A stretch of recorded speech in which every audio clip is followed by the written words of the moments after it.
So what I'm going to discuss now is ramp metering. Um, let's have a look on a motorway on ramp. That's an on ramp, and that's the main line. The traffic where you have that's actually the main line means that's the main motorway section, and the traffic enters the motorway from the on ramp.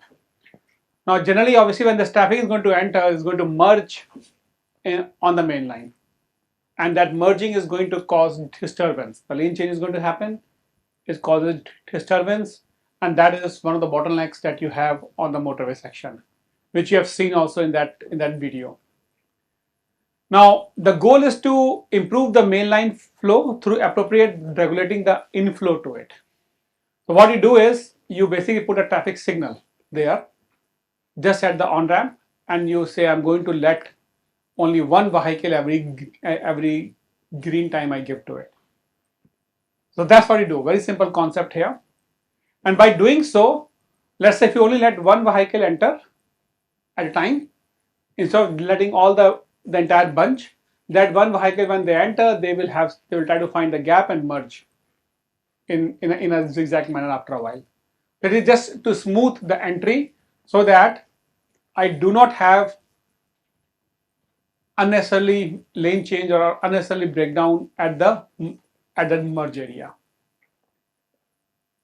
But what can be the impacts? If I am restricting the entry, what can be the impacts? Yes, if you're restricting this and as the demand increases, the queue keeps on increasing, and ultimately it will go on the arterials. And then you have an arterial network where the traffic is going into the different directions. If the queue is long, the arterial network will be choked also. So obviously there are impacts here, that as the queue starts growing, there will be a spillover, and that's a cost to that's not going to help much. And perhaps if you have one of the jurisdictions or maybe the department of the mains road is managing the motorways and your local government is managing the arterials, they will not be happy that okay, state government is sending the problem to the local government. So what you do here is, let's go back to the ramp system cycle. Here now you want to control the motorway network using ramp metering, and you need an algorithm to do that, an automated way of doing it. And that's what we are going to discuss now. And the data set you have is the loop detectors. So you instrument your motorway using loops, as you see here. You have a pair of loops just after the merge area. This is where all the merging is happening. You have a pair of loops upstream, slightly upstream. You have a pair of loops on the on-ramp also.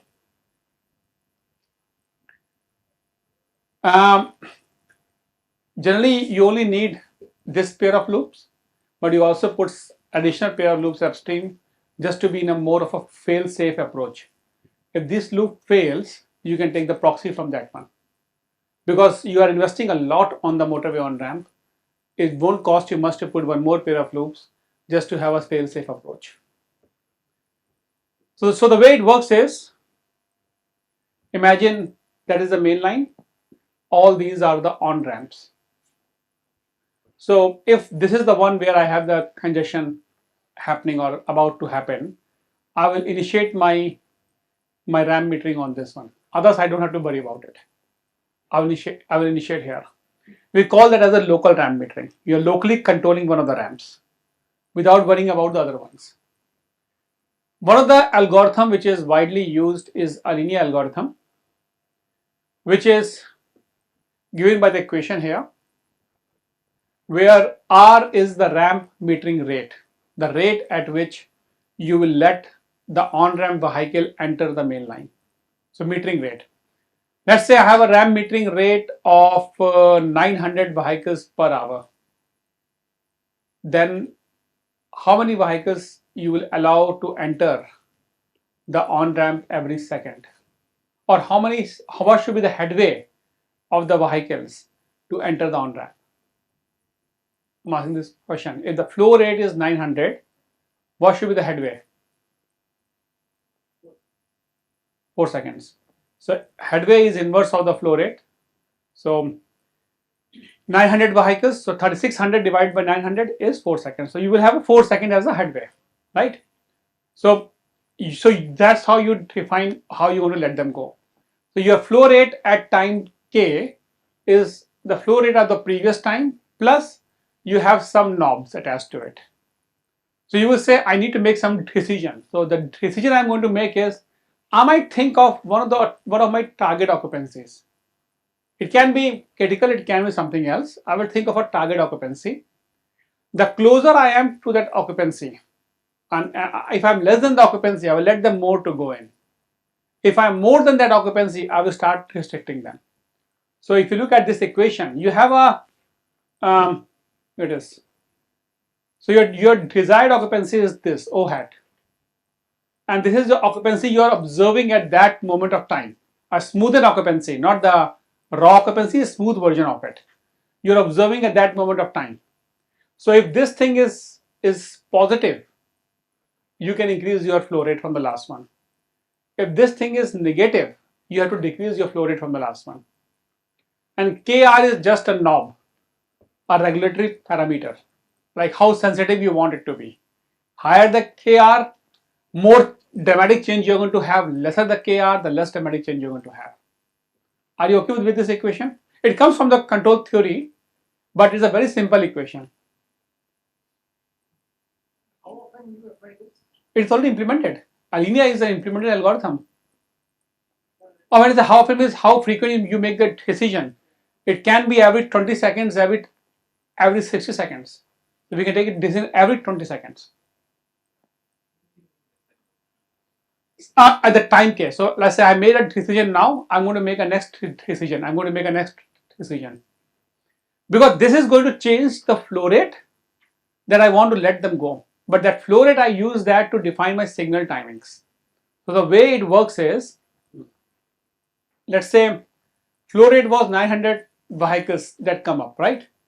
So you say, okay, I'm going to let the headway be 4 seconds. It means that I'm going to hold the vehicle and I'm going to say, only you guys, whenever it is green, only one vehicle should enter. That's the rule you're going to make.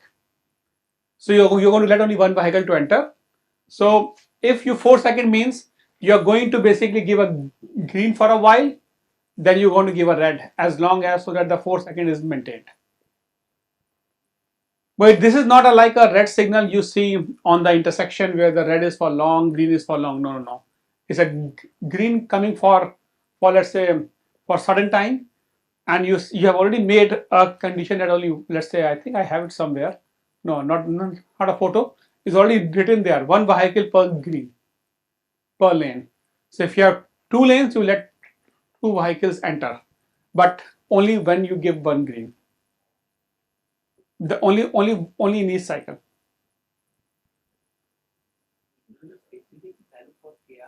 Yes, around 75, 70. It is something on the what do you call it? Defined by the practitioner. They fine tune that. 70, 75 is what they normally use. Sorry.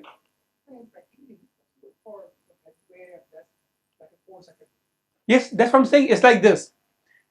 I'm going to say each time I raise my hand, only one person should go out, right?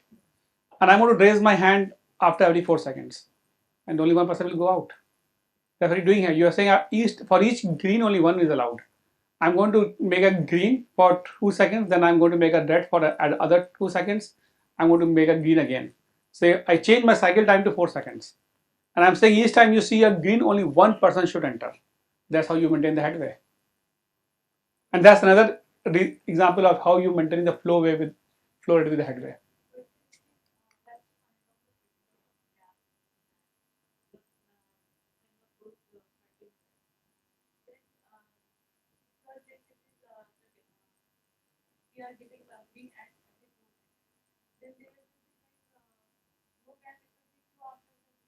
Yeah, it will be. That's no. It's like this. I will show it to you in the initial beginning in the initial video because you might not have seen the RAM metering by yourself. That's why you it's a bit confusion here. This video, this one, you can see that is the main line. That's an on ramp. So vehicles are going to again the other vehicles are going to come. They have to stop here. and they say one vehicle per green. So it turns green and you enter. Yeah. Actually, yesterday only I was thinking I should have number of such videos in my dash cam, but unfortunately I did not download them. So this is actually from my own dash cam. So I'm able to show the, not dash cam, this is when I was driving to like when I was in the Uber to come to airport, I started taking some videos. So that's the video from me, but I did not have a RAM one. But you can see that, okay, the traffic will go on the on ramp, it will wait for the signal to turn green, then only this guy is going to enter. Obviously, there will be queue forming up. They have to stop and form the queue, and the queue should be there. If there's no queue, then basically what's the point of having a RAM metering? What you're asking is, if there is free flow, like then also like the 4 seconds. Yes, you will activate still 4 seconds. You no, that's a decision you are making. So that's what the algorithm is doing. Algorithm is going to decide what RAM metering I'm going to give, and there are certain rules for it, which I'm presenting here. Where is gone? It's throughout the day, sir. No. You will activate. So you will activate whenever occupancy you will make a. So there are decisions. If my occupancy is going beyond certain value, then I'm going to activate it. So you make a decision when to start the activation. There's also a decision how much it should be the minimum value for the flow rate. I just cannot make the flow rate 0. It's not, people will not accept that, right? So you define a minimum one, because if, see, the benefit is only in this region. In this region, when you're close, like the one I was trying to show you, that fundamental diagram, if you are able to hold the traffic at that moment somehow, you can save 15-20 minutes of your congestion onset. You can shift the congestion by 10-15 minutes, and that has a significant benefit. So it is not that you are totally removing that congestion. In fact, I think I have a graph later on where I showed the before after condition with a ramp and no ramp. You are shifting the congestion. The benefit is just to shift the onset of the congestion, minimize the impact of congestion. Yes. Mhm. Yeah. Green. Yeah. Yes. Yeah. I mean, because here, okay, when I talk about traffic signals, when you're optimizing your traffic signals or the intersection, your objective is to minimize the delay from various approaches. Here, your objective is to avoid the breakdown on the motorway. On the on ramp, there will be a delay. People are waiting. More important is they are going in a stop and go condition. They're not driving at a fast speed and try to just merge into the main line and then getting all the disturbance. So for even here, the value of 900, when you say 900 4 second, if it is 4 second, 5 second to 4.2 seconds, it's not going to make a big difference. But it's just going to make some kind of a controlled decision for you to change your signal timings. So assuming one vehicle per green per cycle per green is assuming one vehicle per cycle and green time is 2 seconds. 1.2 seconds of green, 0.8 seconds of yellow and amber. So you're going to give a red time of 2 seconds. So maybe 1.2 seconds for the green, 0.8 yellow, and then again 2 seconds of red. And that red can increase based on your flow rate. Sorry? Continues. It continues, or the next, whatever next decision you have made. I can say, I want to make my decision every 1 minute, but I'm still calculating this every 20 seconds. So I will make my decision after 1 minute, and I'm going to change my timings. I'm going to extend my green accordingly. So let's say, also I'm going to extend my red accordingly. So let's say my green will always be 1.2 seconds, 0.8 seconds, because you just want to blink. Green, yellow, and then red for long. Green, yellow, and then red for long. How long that red should be will be defined by the regulator. Then in the next interval, I want to reduce or I want to increase.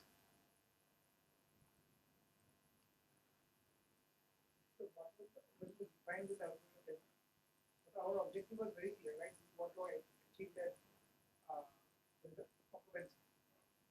We want to achieve that we want, objective is that whatever output occupancy we have specified, the target one, if we are approaching close to that target one, we want to basically try to, if you are slightly exceeding that, we want to reduce our flow rate so the occupancy starts decreasing. it is not reaching that occupancy, then there is no point of even activating this. After a certain occupancy, there will be an activation occupancy, which I did not mention there, but there is occupancy at which I'm going to activate it. So let's say that is, for example, let's say this is 28%. I might say after 25% activate the occupancy for that site. The moment you start reaching 25, activate it. For example, if I go back to the initial graph, for example, let's say if I have this RAM metering, this is the flow occupancy, for example. Oh, sorry, it's not here.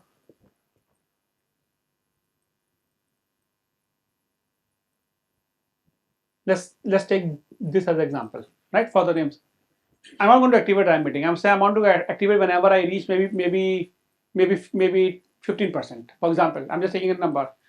No RAM metering is activated right now. It's keep on working, and I will have some persistent interval also. I said the moment I exceed 15 for a while, activate it. I will not activate right now. I will not activate right now, because we are still playing within 10%, right? No activation, no activation. Occupancy is changing. The input is going there. Let's see when we are going to activate it. Oh, this is a bad site, and this is an outbound traffic. It's okay. Yeah. So when it's going to reach here, I'm going to activate it. Let's say my target will be around 25. So I want to make sure that after I have activated, I must still give a higher flow rate until I reach that target value. But if I exceed my target value, I'm going to start reducing the flow rate. Why this one is not? Yeah, you can see here.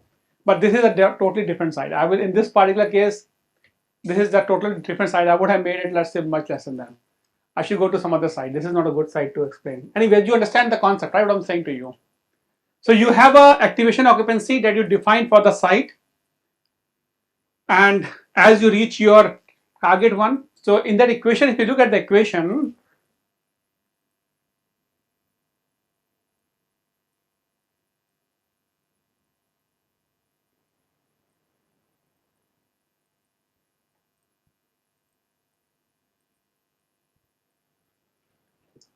this equation, if you are, let's say your activation occupancy was 15%, for example, your target was 25%. So when you are, and you have a minimum flow rate you specify, it has to be more than that. Let's say you start with the minimum one. So you are 15, 25, 15, this has become 10. This is a much higher value. You have activated your DRAM signaling, but in the next time interval, you are increasing your flow rate, right? Until you reach to a point where your occupancy has exceeded that target one. Then you start decreasing it. You start decreasing it means you start letting less and less number of cars going in. But by stop and go condition like this, you are able to have a smooth merging also.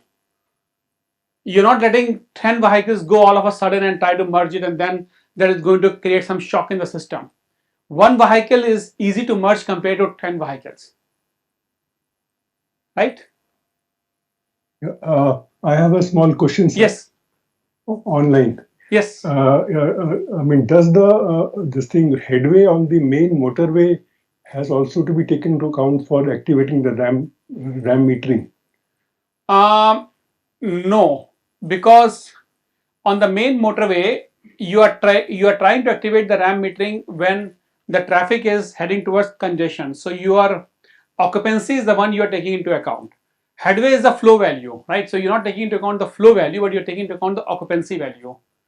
But in one sense, in the free flow condition, flow and occupancy are related to each other.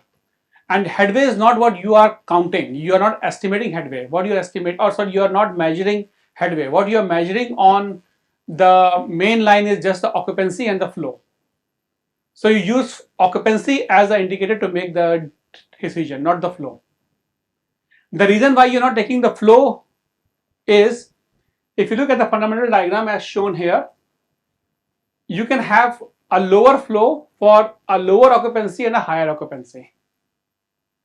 So you can have a low value of the flow because of any reason, because the demand was low, or maybe the downstream spillover has come all the way to upstream. So only occupancy is the one you are using as your decision variable. Does it make sense? Okay, sir. Yeah. Yeah. What we have said, I understood it.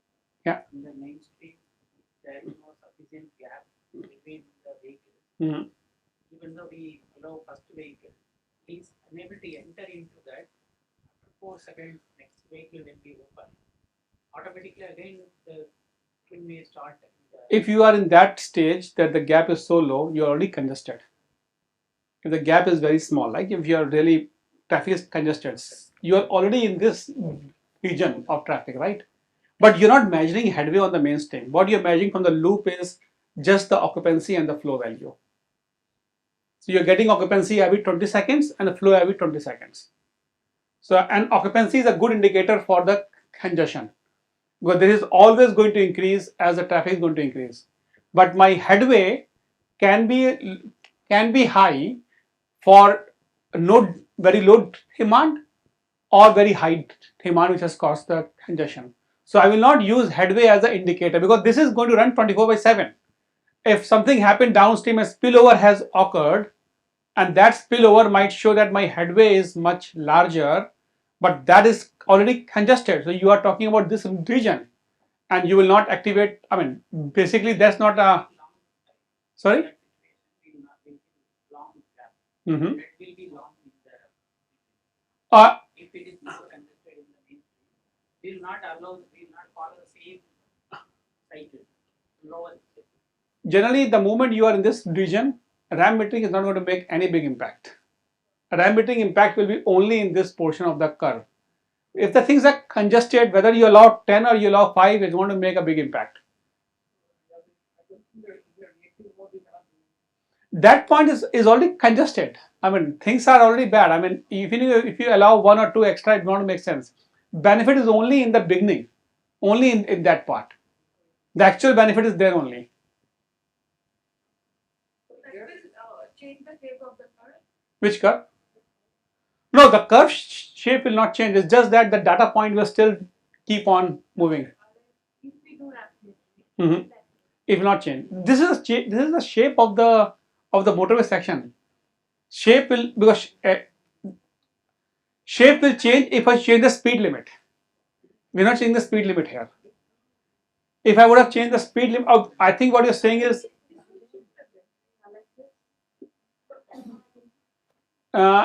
this should shift, but why it should shift?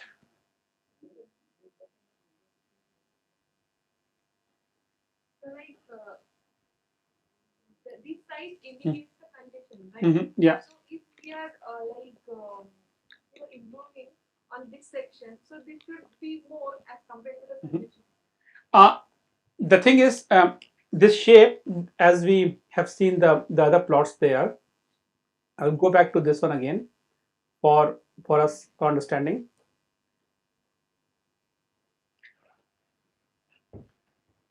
If you look at this shape, right, these are the data points in the, as you observe every, let's say, every 1 minute, right, that's happening.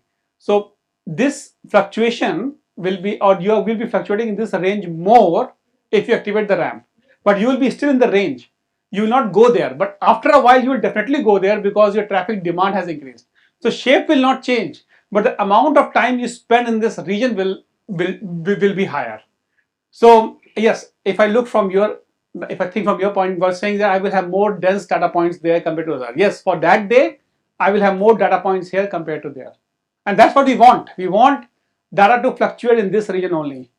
Moment you are here, things are already bad. I mean, you can't do much. There will not be a significant benefit. Yeah. But I hope this gives you an understanding of the importance of this fundamental diagram. The reason I spent so much time on this fundamental diagram and I've generated all these plots for you to see that the one that you study in your traffic engineering 101, the generic shape, how it is applied in the real world. Because this really helps you to come up with an algorithm that can automate the process. You don't want manually to do it.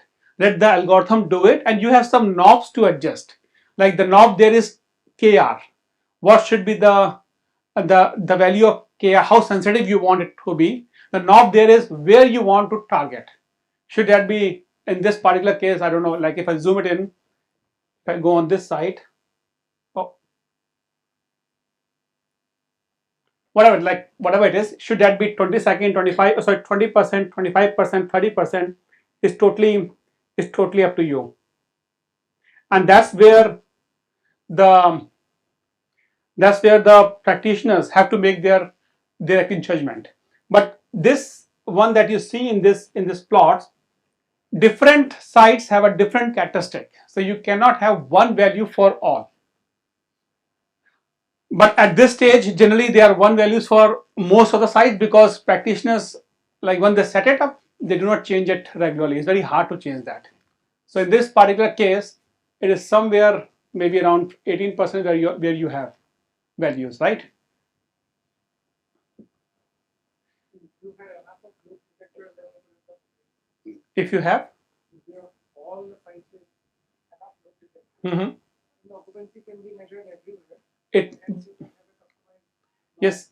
knob for it. This one I'm showing you for one day. This changes a lot with the weather condition, changes a lot with the traffic composition. There's a lot of other factors playing role. I mean, if I think I've shown you one plot with from Switzerland where you have the snowy weather condition. Things are totally different. If I plot 1 year data on this, spread will be almost everywhere. So it is like something that where you have to apply some of your engineering judgment, some of your, I would say, analytics into it to make an appropriate decision when and what you should be looking at. Yeah. So that was for the ramp metering for the local one. Let's try to solve this question. So estimate the metering rate at time k and corresponding ramp signal cycle time for the following parameters.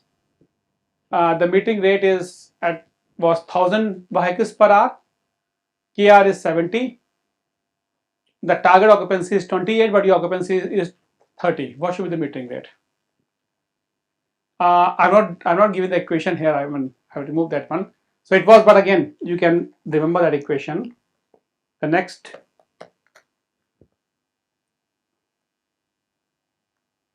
So metering rate at time k is metering rate at time k minus 1 plus kr. It should be the target occupancy minus the occupancy you are observing.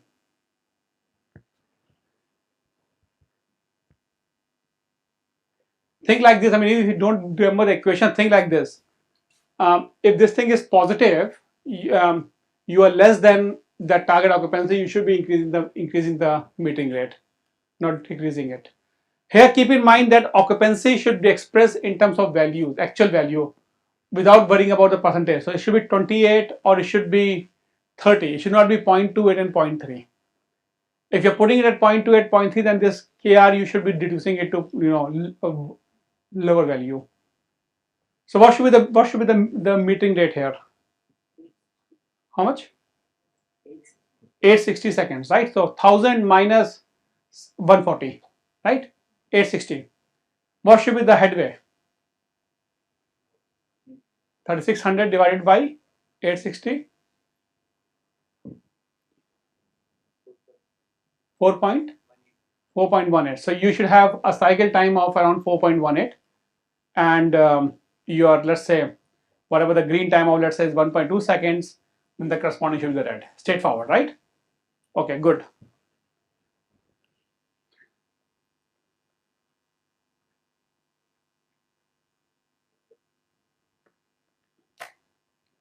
So let's now move forward.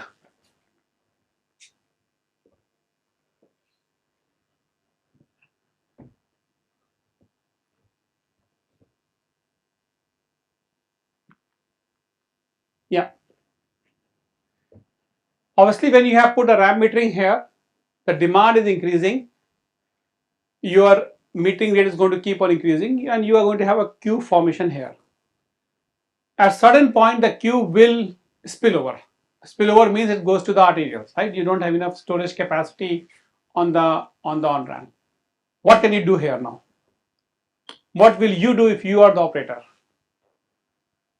Are you going to say, I don't need RAM metering, increase the RAM metering, let them flush? But again, if you let them flush, they are anyway going to make a jam here, things will go bad here, the queue will still grow up.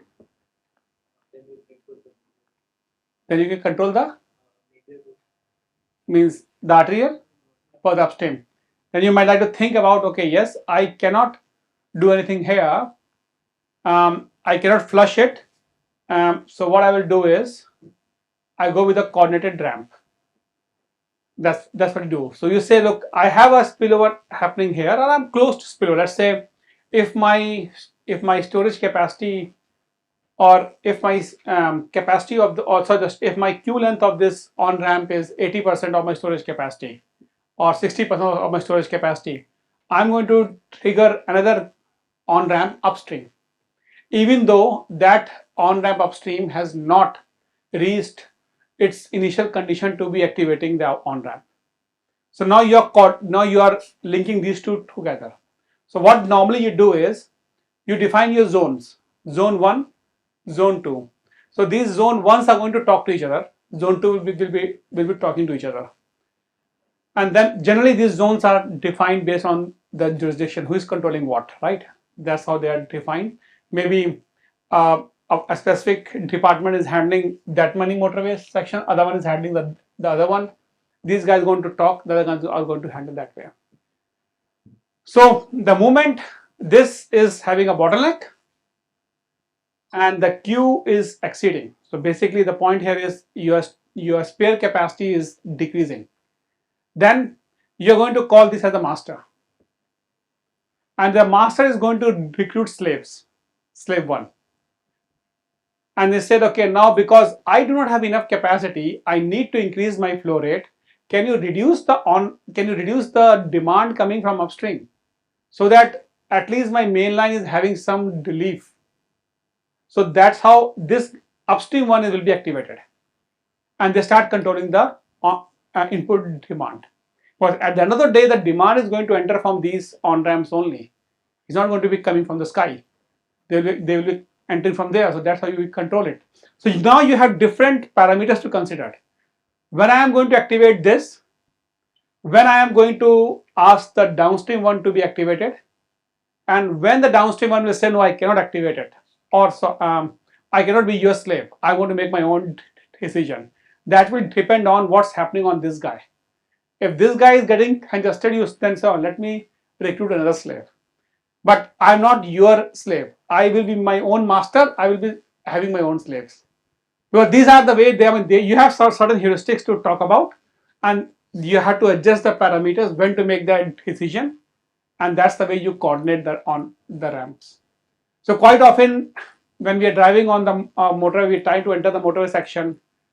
It's early in the morning, 5:30. RAM metering is activated. So why? I mean, there's hardly any traffic on his part, but you are controlling us to enter. You are telling us that is controlled because of something happening at further downstream. So you are trying to control the inflow from the main line.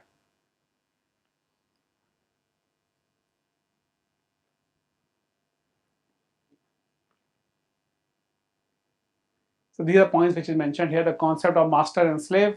When the slave has a problem managing his own ramp, it will disengage from the coordinated ramp metering. So now I don't want to be your part of you, I will have, but ultimately what's going to happen is, when you hold these guys, this queue is going to go increase. So it will then at one point is going to make a decision not to be part of that coordination, it's be alone.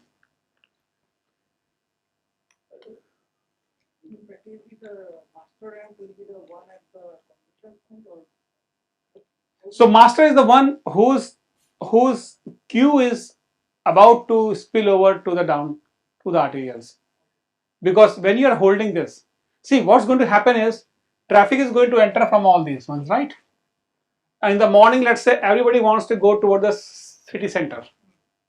So obviously, maybe the closer you're coming to the city, bottlenecks will happen. So this is the one where you might have some kind of a congestion happening. So you activated the ramp, but the demand is still high because demand is still coming from upstairs, and the occupancy is still increasing. So your queue and you are basically reaching the maximum ramp that meeting you can do. The queue keeps on increasing, and that queue will spill over on the arterials. So now when you say if they have increased to a certain limit, there's no point for me to keep on increasing the red. I should reduce the demand on the main line. To reduce the demand on the main line, I can activate the ramp for the downstream. But the demand is coming from the downstream zone, right? So I can restrict the entry from there. Can the revision change to metro? Yes, it is. I mean, this guy might have activated multiple. The given point of time, let's say this is the morning time. Can at some other time the slave one actually become a master and say now slave two is slave three? I mean, even the same time the slave can become master. Let's say this is happening at 6:30 a.m. in the morning. By 7, it has already decided to be a master. These are your slaves. But at 7:15, its queue has already gone up. I will not be your slave. I will be my own master. I will recruit my own ones. What happens if we reverse it? Slave became master and this for that master we There's no point because downstream input is not going to help him to reduce the occupancy here. Even if the occupancy here is increased because of the demand coming in this direction, right? So there's no point for him to recruit somebody downstream. We always try to recruit upstream.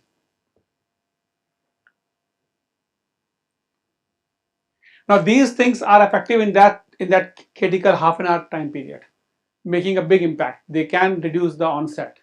They can shift the onset by 15-20 minutes, and that can really help a lot in terms of reducing congestion. These are all one way and one way. No, this one can be 2 lanes. This one is always more than 2 lanes. This is a motorway ramp, but only one direction. They have to be, because these are motorway sections. They have to be in one direction. They are not arterials. Yes. Sorry, just to finish that one. Motorway is never in built only in one direction. It's built in both the directions, but they are separated, right? So you have another thing happening on the other direction. Yeah, but you will never have like no solid barrier between them. It will be, you cannot have a traffic going from here to there or there to here. No way. They will be totally separated. Yeah. is the execution of the slave ramp gradually like slave one, slave two, slave three, or Depends on whatever strategy you have adopted. the master one, the closest one is slave one. So that get activated first. It's totally on the way you have designed. You can design an algorithm where you say I'm going to recruit my 2 or 3 slaves, or I can only going to recruit 1 slave. It depends also on number of other features, how far that slave is, how the slave density. So this is the concept which I'm explaining, but the algorithm parameters and the way you're going to activate it will depend on the site itself. If I have very nearby on ramps, it means that this is quite close to the residential area. A lot of demand is anyway coming up. You might say, if I am a master, I should activate all 3 of them in one go. Why should I only activate one? Let 3 of them. So this is a parameter you decide for your site, and that's where you make a lot of simulation work beforehand to figure out what strategy you're going to follow. But you have some restrictions in terms of how much control you have in your hand. Somebody might have raised a question of why you have to basically find a slave. Why can't you control your traffic on the arterial in such a way now you spread your congestion on the arterials? Because arterials are highly underutilized. Spread them out. Make your traffic signals in such a way that during that time it takes longer for people to reach there. Why do you think we don't do that? Why do you think? Why is it not that easy? Capacity of the There's some other reason. I said different jurisdictions are managing different sections, right? Even for this motorway, I said you're going to define zones, and quite often that zones are defined which division of that. Like for example, in Queensland, Brisbane, the Brisbane metro region is managing, let's say, this portion of the network, and the North Coast region is managing that portion of the network. But there are different site engineers or different sections who manage different sections, right?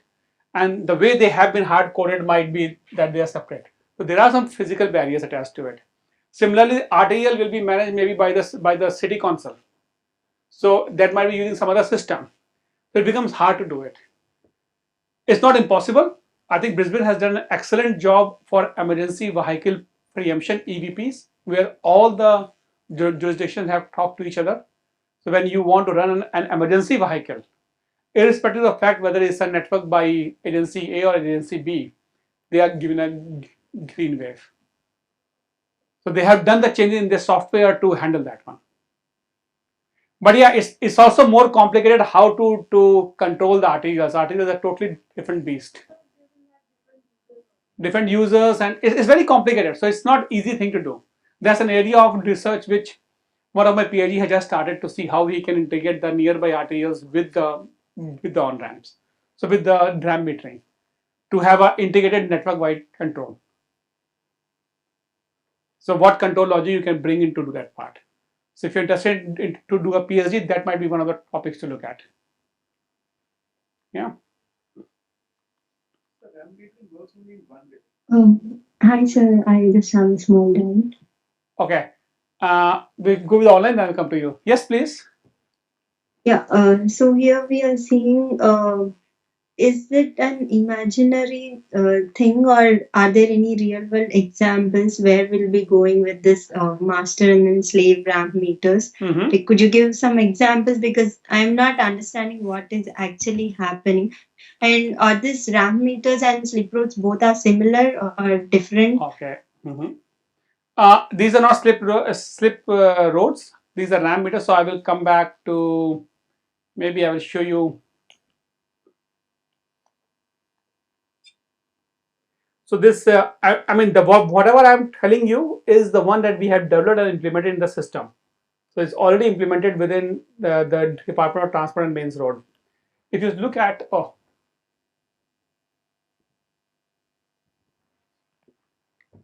that's your motorway section, the way you see. And that is your RTL network. So there is a traffic which has to enter from RTL on the motorway section. So on ramps are those connections that link your RTL to the expressway or the motorway. So they're not slip lanes, they're not slip roads. They are the entry and exit roads for the motorway section. And and this is just a systematic representation of that. So you have the direction of travel is this way. So that's an off ramp, that's an on ramp, that's an off ramp, and yeah, that's another on ramp.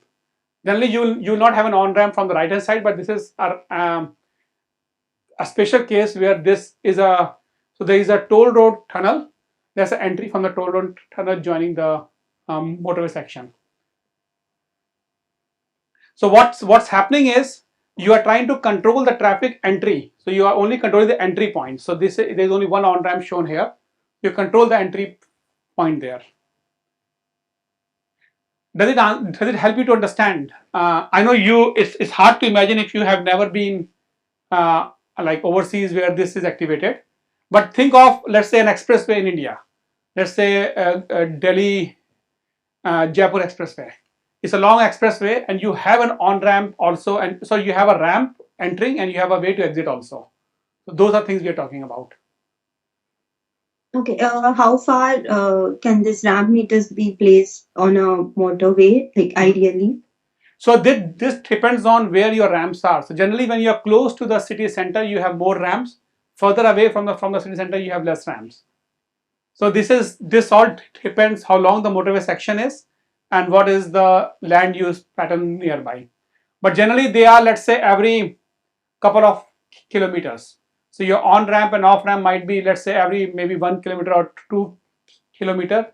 within the closer to the city center, and might be a bit far away afterwards. If I, yep, Yeah, thank you. yes. One more question. Yes, please ask the question. Somebody raise the Good hand. morning, sir. Yes, sir. Yeah. Sir, I wanted to ask that, are these similar to merging sections that we generally counter at, at grade separated intersections, at highways, even at highways? Yes, I Is it mean, similar to that? yes, Because that we naturally observe in India. So ramps are actually the merging sections only, because the traffic enters and they have to merge. Like for example, this video which was shown here, like I think this one I should have pointed out. That's the one.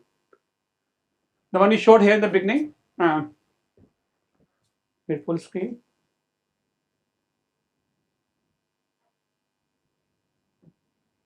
So this is off ramp, and that's the on ramp. The traffic is entering on the motorway from the on ramp.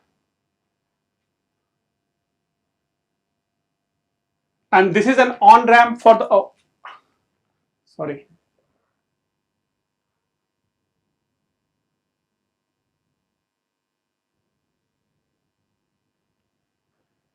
So that is an on ramp for the other direction.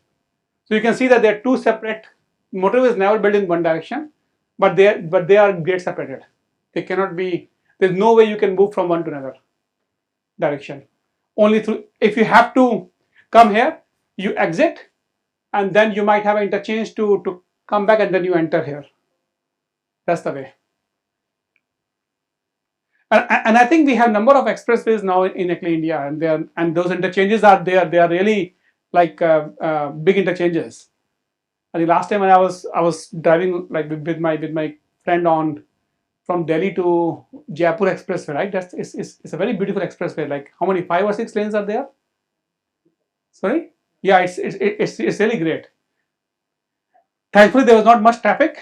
Unfortunately, people overspeed at that time, which is very bad. But yeah, thankfully the traffic was not. But down the line, as more and more traffic comes in, you're building express, it is going to have more and more traffic there, because you're building them for next 20, 25 years or 30 years in mind.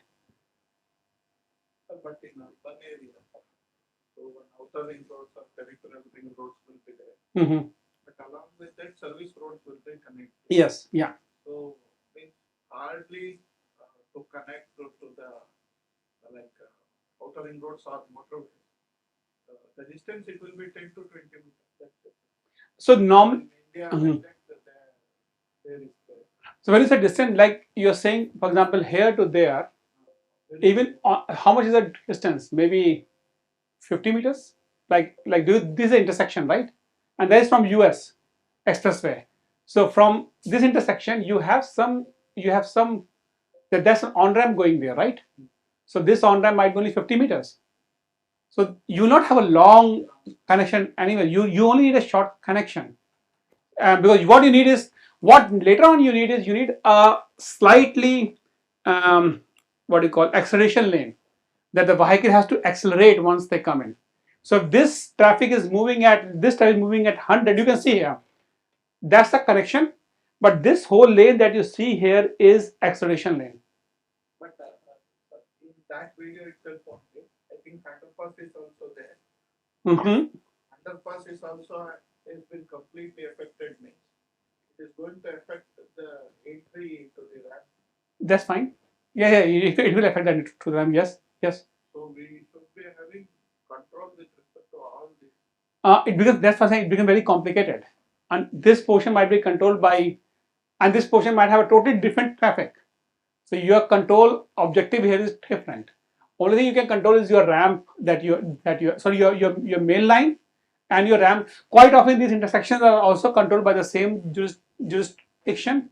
So you will have your own control logic here, but it is a whole, like RTA is a totally different beast, and there are a number of road users who might have a different origin destination matrices. But this is the important thing here is you have an on ramp, you have an acceleration zone where you accelerate and then you merge. So you're not allowed to merge in this area. As you can see, there is like the solid lines going on. Yeah. But still you will have some stupid people who come here and straight away merge. and that makes things quite risky. Like in our petrol pumps, we can see these kinds of entering Mhm. while entering to the main road. Mhm. Have some distance Yeah. going to petrol and gas. Mhm. So that was for oh, sorry. If you want to stay, visit the Bangalore. Sorry? Visit the Bangalore. Because Bangalore is having a lot of these concerns from the citizens. Regarding? Traffic issues, Oh yeah, traffic issues. Yeah. Because whatever is called the outer ring road has become the completely commercial and especially Oh. in festival time. Almost Oh. 1 lakh vehicles are going to move in that house. That's not. I think the problem is that in India is because of the demand and supply thing, we are really very lagging behind with respect to the amount of demand we have compared to supply. So that's actually a big challenge you're facing. And And yes, also parking issues. parking. That yeah. Encroachment of pedestrian path itself on the Yeah. street vendors are encroaching. Hmm. Then pedestrians are moving on the carriage. Hmm. We are facing. And that's why I think we have to have a mass transit to actually move people from A to B. Yeah. So a question was asked whether this has been implemented. In fact, we like there are a number of algorithms. Hero is one of them, developed by Professor Marcus of Georgia, very well implemented at various places, and it's also implemented in Queensland, which is basically using a form of an alinea with certain number of rules attached to it. Sorry, anything like quality of the road have you taken into consideration? Quality of the road means If anyone is there, if potholes are there, so the speed entering to that particular, it has been reduced rather than. I mean the speed. See, once you are on the on ramp, you have an on ramp speed limit anyways, and but once you are there, you will just keep on accelerating because there is no control afterwards except your actually ramp metering. Yes, on the arterials you will have something whatever you have, but once you're on the on ramp, your expectation is now to just merge. So even when you're a driver, you are on the arterials, you say, I want to reach there. Once I'm there, I would like to have a free flow speed. So we have to maintain properly with respect to how motorway quality of the road it is there. The same way we have to maintain with the ramp metering. Yes. But this when you're building a motorway, this whole thing is built together. The ramps are built together. You need to have the right ramp attached to it. actually I don't think I don't think it's the concern in the place in filtration. Like you're Sorry? talking about different portals and all. No, I wanted to know if ramp metering is being maintained by some other person. No, they maintain the same division maintaining it. So that let's say for example here, the Department of Transport and Mains Road is responsible for managing the entire motorway section. That is responsible for the ramp metering. That's responsible for this on ramps. That's responsible for the main line. And generally also the nearby intersection is also their responsibility, except when you are very close to CBD. There it is the responsibility of the the what do you call the local government. But In Bangalore, they have so many organizations. PDA is taking some control. BBMP is doing something. JC people are coming. They are telling that they have different controls with respect to. same thing is in Australia. As I said, your control, this part is managed by one division. For example, this is managed by the Department of Transport Mains Road. RTL network nearby will be managed by the Brisbane City Council or maybe the Gold Coast City Council, whatever site we're talking about. They are managing it. Now this is a graph I showed you earlier. So what we did was we did some research long time ago at QUT to develop this kind of algorithms, right? And using simulation. And this is a simulation on the Pacific Motorway, the one which I have shown you the graphs, where these are the different director location sites. And this is the time, the morning peak. And I've shown you this earlier also when I was talking space-time diagram. It's not nothing new here, but this is without RAM metering. This is with the RAM metering, and you can see the difference. You can see that how the RAM metering might have a impact in reducing the congestion, in reducing the onset of the congestion. See, the condition has spread that much. Here the condition has just gone slightly lower. So the way that it has worked. And look at the condition level in this region compared to that one for a specific demand. So RAM metering, don't expect that it's going to totally eliminate congestion. It's not possible. It's just going to reduce the amount of congestion on our road network. Yeah. We did this work in the simulation environment. We use Amazon for it. We wrote all the APIs and everything in the simulation environment. And when we wanted to do the factory default testing, like the Streams ITS platform, we wanted to test how this algorithm works. But it was so complicated. Like the algorithm was so complicated in terms of a long script in Python written. You don't want to hard code that into the ITS platform. So Transmax came up with a very intelligent solution for it. They built an interface, and the interface was basically this API is working with Emerson or with a simulation tool. The way it works is, as I said earlier, is a get and set function. It just gets the value from the loops every, let's say every second or every 20 seconds, and it sends the value of the RAM metering. It sets. That's all. You do the same thing. Instead of getting it from simulation, you get it from the loops on the network, and you send the value what to set. That's all. So that actually was quite interesting, because this leads to a totally different, I would say, opportunities for us. You can build your APIs in a simulation environment, test them, and those APIs can be plugged into the real world system. So that's a very good example where your research can be implemented in the practice. But these systems are very, I would say, complex systems, because they have been built over the years. It's actually hard to hardcore things. But if you have an API based plugins, you can test multiple algorithms. But the key here is, whatever you are doing, document your work properly, please. It has to be properly documented, properly tested.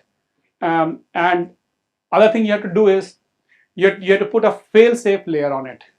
When I say fail-safe, means you have to consider various conditions with respect to what might happen in the real world. Simulation is just an ideal world for us, right? In real world, loops can fail. What will you do? Like the one I showed you earlier, that I am considering, like you have multiple loops on the network. If this guy is failing, make that one. If you think both of them have failed, then you will come up with some kind of a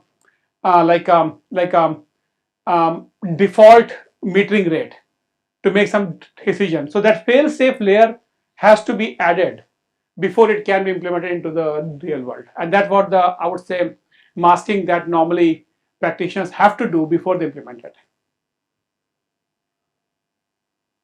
Yeah.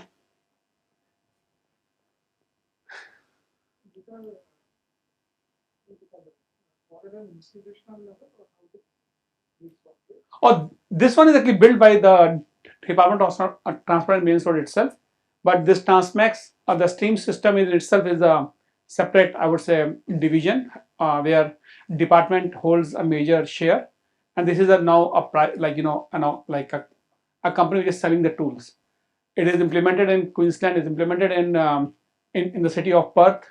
Also implemented in some places in US.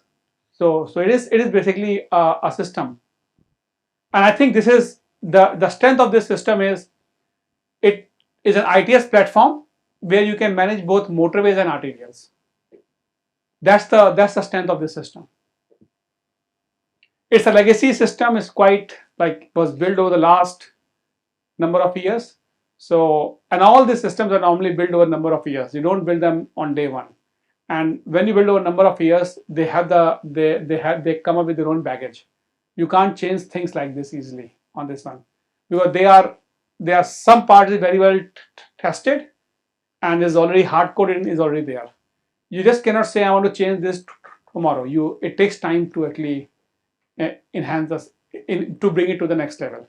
But this one was an excellent example where you can plug in the APIs and still use that platform to do the change.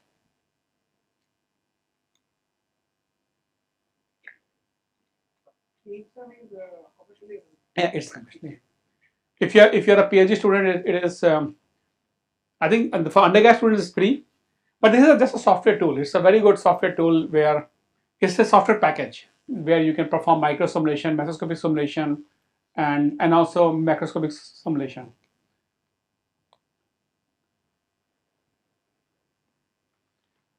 Aimson, vsim, Cube, they are just different tools. Even Sumo is one of them. They are separate tools that actually you can use. The reason we use Aimson because when I was doing my PhD, I was using Aimson, so that's the one I know. That's how it passed to the next generation. But it hardly matters. Moreover, department was also using Aimson, so it was also like they were using it, so we have to use it also. In fact, Aimson is one of the excellent example where it spinned off from academia. So I think Catalonia University in Spain. So Jody was the student who built the Aimson under Professor Basilo, and then the tool that they built spin off into a company, and today it's a totally different beast. So it emerged from academia. vsim is also equally good. I know it's used widely in India and other places. Sumo is free. You can use it easily. Yeah, Cube is also there. Cube is also free for academics and students to use. It depends on your problem at hand. Yeah. We can, because we started early, we can perhaps, before we jump on the variable speed limit, we can take a lunch break and we can come early and we finish early, right? So we actually squeeze our coffee break. We just had 15 minutes coffee break. Because I can start the variable speed limit, but maybe it's better to take a break. Or we can, if you have questions, ask me the questions first, then I will jump to the variable speed limit. Any question from the online audience? Any further question? So Prabit, you have raised the hand. You have a question? Yeah. Yes, sir. I wanted to know about the ramp meter signal controllers, like the streams platform you're talking about. Yeah. A little more detail can you please provide? So, I mean, the Steams platform, which I was saying was Steams is an ITS platform that manages the various ITS infrastructure, like your loop detectors, your ramp signaling. All these are basically managed by the ITS platform, and the codes that you can write or basically the algorithms to control their ramp or your traffic signals are actually part of it. So this is a platform by which you can control the on ramps. You can go to the Transmax website, just at transmax.com.au, and you can see all the details of various I would say various tools that they have or the things that they do. I mean, I'm not the right person to talk about their all the tools, but yeah, you can have a look on their website and see what opportunities, or sorry, what are the tools that they have. Okay, sir. Yeah. Thank you, sir.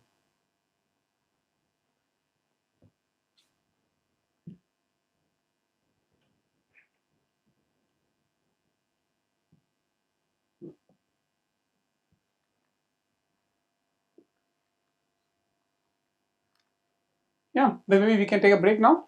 We can. What time we should be back?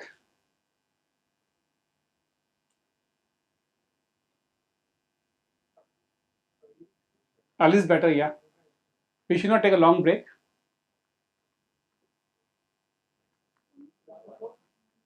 Everyone's okay? Yes. Okay. So we start at 1. 1 is fine. We start at 1 then. So we are going to start at 1 o'clock.